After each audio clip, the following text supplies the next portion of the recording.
Hello, this is Yaakov Kronenberg from Jerusalem, and tonight again we'll be talking about Capricorn ascendant. Tonight we'll be dealing with Saturn in Taurus, which for the most part falls in the 5th house. So when a person has Saturn in the 5th house, first of all, Saturn in Taurus is, since Taurus is a Venusian sign, it's going to connect Saturn with the planet Venus, which is the dispositor of it. And so there's going to be an interest in also in romance and things like that. So see, when you have the Capricorn with Saturn in Taurus, Saturn will fall in the 5th house, the house of love, romance, children. And so there's going to be an interest, especially in those departments of life, also in speculation, a little bit less important, speculation, sport, teaching sometimes, teaching children. The 5th house is connected with that. But for the most part, it's love, romance, children, especially children. And so when you have Saturn there, my experience is Saturn brings a lot of children. I don't know why, but I've seen a lot of cases where Saturn in the 5th has brought lots of children. Significance says it shouldn't. It should, wherever Saturn is, it delays and hindrances things. But my experience has been different.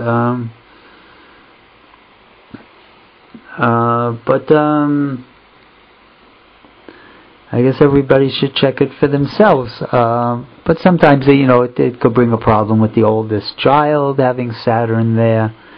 But no, I don't think it's bad. Actually, it makes a child who's very spiritual, because if you have the ruling planet is Capricorn and Saturn is in the 5th, then the child, it's coming from the child's 9th house. The ascendant is the first child's 9th house, because it's 9 signs from the 5th, so it's going to be a child who's very spiritual, right? Very much interested in religion, philosophy, foreign travel, higher education, all that law, all that stuff is indicated by having Saturn in Taurus in the 5th with a Capricorn ascendant. It means the first child is going to be very higher, the higher education, the philosophy, religion is all going to be important in their chart.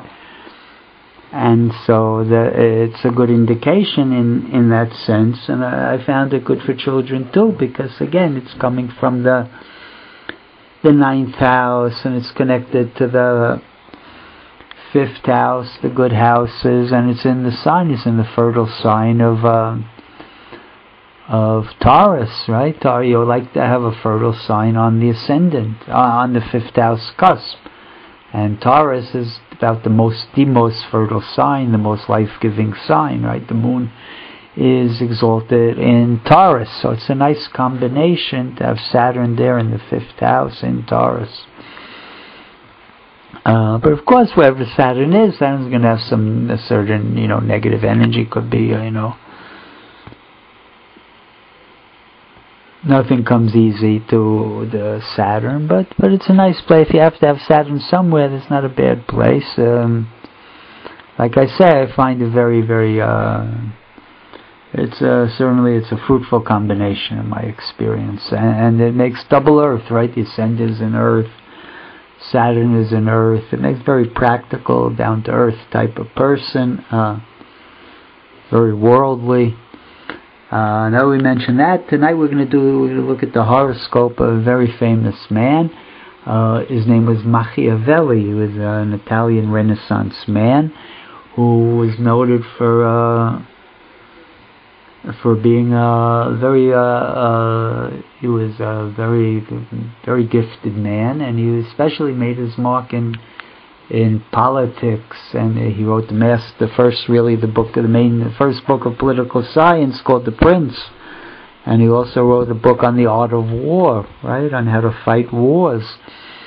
So he was a very clever man, very deep man, and most of the people born in the West with Capricorn ascendant, they tend to have Scorpio on the 10th house cusp, right? Which is not the best thing. And remember, you like to have a square where a square should be. Normally there should be Libra Capricorn ascendant should have Libra on the 10th house cusp, and then they're trines. They're squares to each other, and they push against each other, which is good, right? Normally the Capricorn wants to go to become a Libra. They're the social climbers. They like to be very, very social and stuff. When you get the Scorpio there, it turns the other way. It makes you very, very, a lot of times secluded, very much the researcher, the person who likes to go into depth into things and has no time for the big social life and things like that. So he had that pull in his chart also. And he had his Saturn in Taurus, which should have been in the 5th, but in his chart it actually fell in the 4th. So it's going to be connected with his home. He must have had a difficult early childhood, and it was also connected with his career being opposite the 10th. In his chart he has Saturn opposite Neptune, which is a difficult combination, right? Because Saturn is the sense of self, and Neptune is dissolves things. So he must have had a hard time merging the influence of those two planets, and especially, but it made him a very deep man, right? With the Scorpio in the 10th house, with the Neptune there, very trickerous, very conniving type of man, with very defensive, very very deep with that combination there, and so he must have been, like I say, a very deep person, very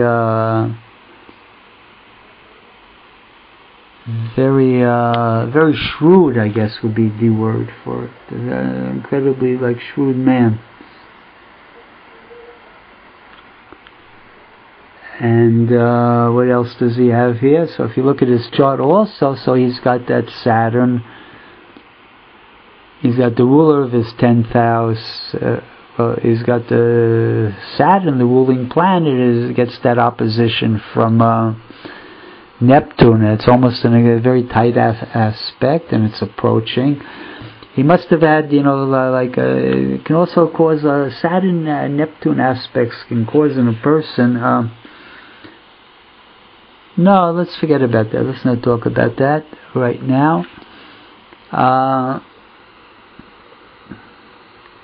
And so you also had the moon took part in this. The moon was also squared to both of them. And so when you have in other words, he had his sun in Taurus in the 5th, and Saturn should have been working for the 5th. So Saturn, the 5th house, one of the indications of it is politics, right? The 5th house is the house of the king. And so with Saturn and the sun being naturally connected in his chart to the 5th house, there was a big interest in the kingship, and so it made him write books called The Prince, right?